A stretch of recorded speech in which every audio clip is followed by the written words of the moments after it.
My name is Matt Pearce. I am the Director of Policy for Rebuild Local News. We're a nonprofit, nonpartisan coalition that works on public policies to strengthen community news and information. I live in LA, and I once donated my Prius to KCRW for one of the car donation programs. It was missing the catalytic converter, though.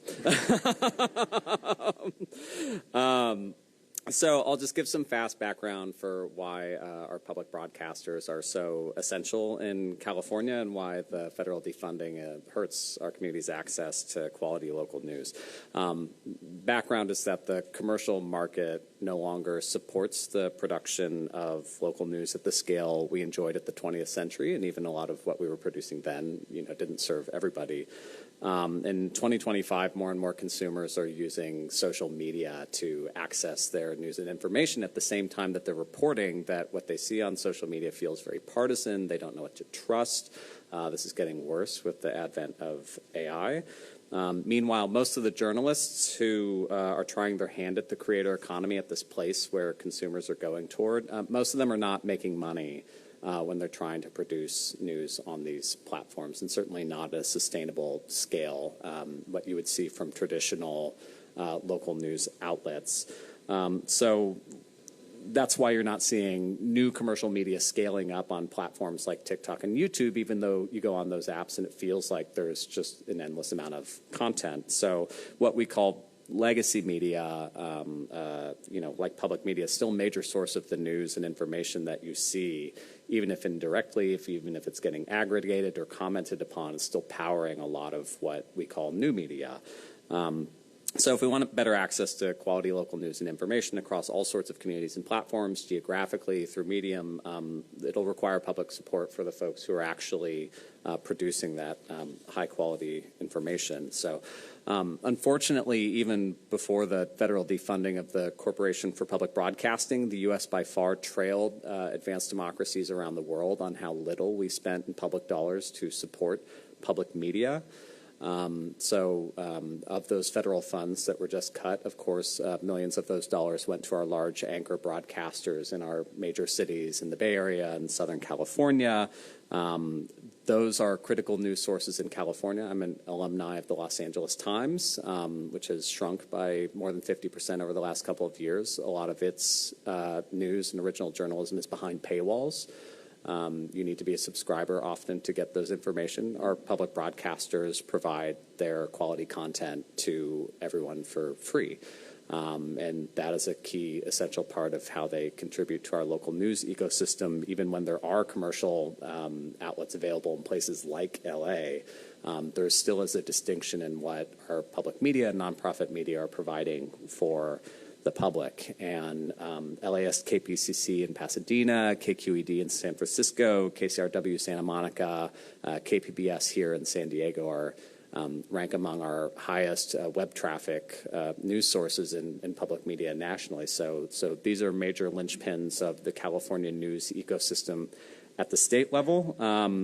But as already been discussed, a critical feature of the federal funding is that they supported many broadcasters in rural areas or underserved communities that were a larger percentage of their budgets were more reliant on those federal funds.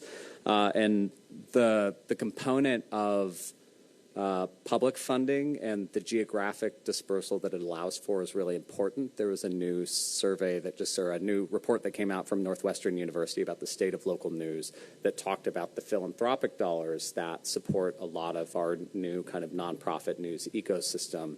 And that report found that 98% of large private philanthropic dollars from grants for all types of nonprofit media were concentrated in large urban areas. And so when you look at the map of where CPB grants are going in California, you don't see that kind of concentration in the same way in terms of which communities geographically are getting supported by outside support.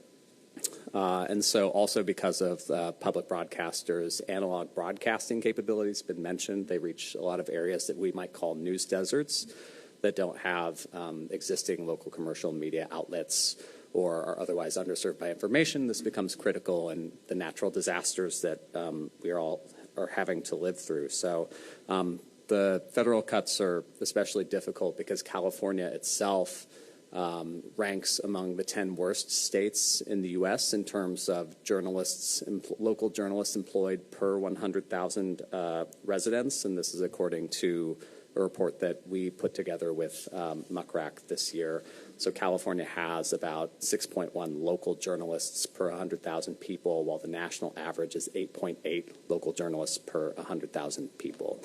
So places like San Bernardino, Riverside, Fresno, Contra Costa are among the worst performers by that particular statistic, making public broadcasters especially important information infrastructure for news in those underserved areas. And so this is all in a context where publicly supported media has grown in importance since California's lost more than 40% of its newspapers since 2005. And I think nationally, 3/4 of newspaper journalists have lost their jobs in that same period, too.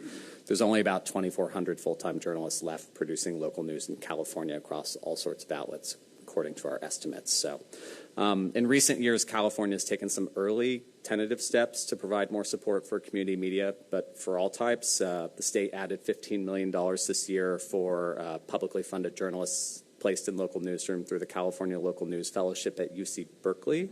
The state also allocated $10 million this year to a new civic media fund to be created in California GoBiz. We still don't know what the contours of that program are going to be. AB 1511, enacted last year, directs state agencies to boost ad spending on community and ethnic media. This support has been directed across all community news types, but not specifically public broadcasting. From I can tell, California is not among the 36 U.S. states that provide some sort of direct appropriation specifically for public broadcasting. So all told, there's a lot more work to be done to provide support to ensure the public still has access to quality news and information, which is why hearings like this are a good first start to put the issue in front of everybody. So news is just one segment of the broader essential services that public media provides, but it's very important, and I'm just grateful that we're having this conversation.